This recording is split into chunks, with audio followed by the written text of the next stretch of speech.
It's Travel Michigan. I'm Dave Lorenz along with Michelle Banache. And Michelle, we're going to kind of go all over the state next, right? Absolutely. We are talking with Bill Sheffer, director of MARVAC. And, you know, one of the best things about the fact that fall is fast approaching us is that tailgating is fast approaching us. And we will talk to Bill about that. So welcome, Bill. Well, thank you, Michelle and Dave. That it is true. The football season is upon us, and this is the time of the year when people start thinking about going to different types of games, whether they be the college or pro ranks or even the high school ranks, because people can use a recreational vehicle for more than just going to a campground. People can. Many times will take their motorhomes, and I even have people I know that take travel trailers and such, and will park them in a parking lot next to or near the stadiums where they're going to attend a game, and it makes it really nice for them to entertain people, cook, right there on the spot, and a place to get out of the weather if they need to do that. So there's a lot of variety when it comes to owning a recreational vehicle as to what you can use them for. Well, and the comfort station opportunities there are something that I'm always so very jealous of at these tailgating things. Yes. As you look around and look for that little green hut somewhere, and it's nice to have your own. That's true.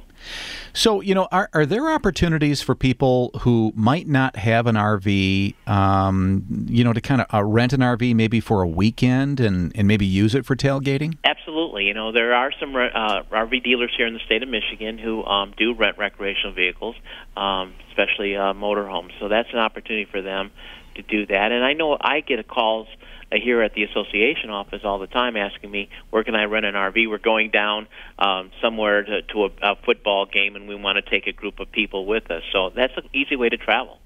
What's the typical situation with universities or like at the Lions or places like this? Do they all differ on your opportunities? Yeah, and I always recommend that they check with the organization, whether it be the university or the professional team, and find out what their parking requirements are, where they can be. You may be a little bit farther away from the stadium to get into those kind of parking lots, but at the same time, the convenience, as you pointed out earlier, are a great advantage to do that. Well, and that's somewhere you can relax after the game while you wait for traffic to clear out. Absolutely, yeah. If you're not in a rush, you could get there a little bit early. You maybe take a nap before the whole festivities begin, and the same thing at the end of the day. So. We actually have friends, Coast Guard Festival, every year in Grand Haven. They bring their RV down close to the waterfront. They stay there basically all week, and it is a very nice thing at the end of the fireworks when there are a couple 100,000 people trying to walk out of that little town and drive out. We just go to their RV and just relax for a couple hours. It's a blast. Well, and Dave, you and I have had this conversation many times before, the variety of things we can do with our RVs, and that includes fall camping. And as you well know, September and October, Labor Day is not the end of camping. We have many activities that will go on through these next 2 months. And one of the most popular things that our private campground owners are doing these days is creating a holiday or a Halloween weekend. They love it. They love to bring their families to the campground. The campground owners are putting on special events, everything from hay rides to scary places to go and that sort of thing in the campground. And it's just a great opportunity, and the parents just have to pack up a couple costumes for themselves and their kids, and they've got a great weekend plan. I've heard somewhere that Halloween is now either the number 2 adult party occasion, and that'd be kind of a nice opportunity as well, not to have to drive around after Halloween and enjoy that. And they take place on the holiday or the weekends in September, where they just make a weekend out of it. So you're not going to bypass the Halloween event itself on the 31st of October, but you get to do that, maybe celebrate it a couple times throughout the fall. So that's a lot of fun. And again, I've always thought that camping in September and October is nice because, generally speaking, you can go to a campground. It's not nearly as crowded as it is in July and August, so you'll have the pick of campsites. There's nothing better than sleeping in a cool night like that in the fall, but have those warm days that we always experience in September and October. Are the state park campgrounds that take RVs, are they basically open, like late into October, or do the dates vary depending on where they are? I think they vary depending on where they are. I don't think there's any one set date, but generally speaking, campgrounds look at the 15th of October to the 30th of October as a closing time for most of them. And again, the best way to do is to go online, either at our website, which is MARVAC, MARVAC.org, or on the state's website for the state parks. So those are two great locations to find out more information about camping in the fall. How has the sales been going for RVs these days? With the economy, of course, being so soft, I'd presume that things aren't real robust. No, they are actually, David. I will tell you that we have had a great year so far. We have statistics through the first part of the summer that show our sales of recreational vehicles are up nearly 23% over last year. And many people have finally made the decision. Financing has become a bit easier for people if they want to finance a recreational vehicle. You know, the majority of the people are looking at towables, which would be travel trailers or fifth-wheel travel trailers.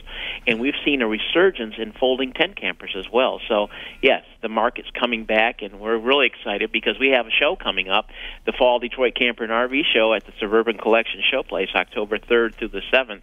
And they're going to see some great new things. The 2013 models will be on display there, and there'll be a variety of both motorhomes and travel trailers. You know, I like to go to the shows just to kind of dream, if nothing else. And, you know, one of these days I'll be ready to pick one up. Tell us about the different varieties of recreational vehicles. A lot of people might be thinking that they're just the big, really expensive ones out there. Oh, no, not at all. In fact, the average price of a recreational vehicle here in the state of Michigan, when you factor in both the high-end motorhomes and the folding tent campers, the average cost is around $25,000. So you're not talking, yes, will we have $500,000 motorhomes at the show? Probably, but as David and I both know, that's our dream vehicle, you know, so we go and look at those. But in reality, it's that 32-foot travel trailer or the 35-foot fifth-wheel travel trailer that's very popular right now with many of our RV and campground owners. That's cool. Or you could do what my parents did when they needed more space in their cabin up in the UP, and they got a trailer as the guest house to park next door. Oh, absolutely. Right. I can't tell you how many times I've heard that story. So it's just a very versatile vehicle, if you will. And we got to get you at one of the shows, Michelle. You'll enjoy it, I think. They really are fun. Well, I think more so, first off, I really do like to see all the kind of the new units and the new configurations and the pop-out sides and all the different things that they're offering. But I also like the opportunity to kind of learn from the experts on how to do things. Will you have some of that going on at the show on October 3rd through the 7th? Yes, we will. And, you know, one of the things you made me think about it, David, was this the idea of this outdoor kitchen that many of the new RVs are doing it, where they're actually putting a stove.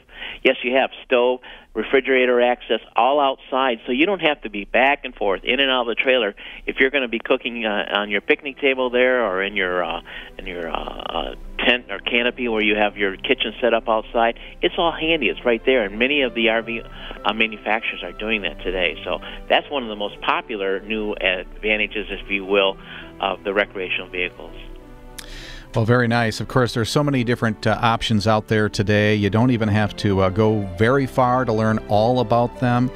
Remind us again where the show is. I know it's October 3rd through the 7th. Yes, it's the Fall Detroit Camper and RV Show. It's at the Suburban Collection Showplace in Novi, right along I-96. You can exit either at Beck Road or Novi Road, and easy to get to from there.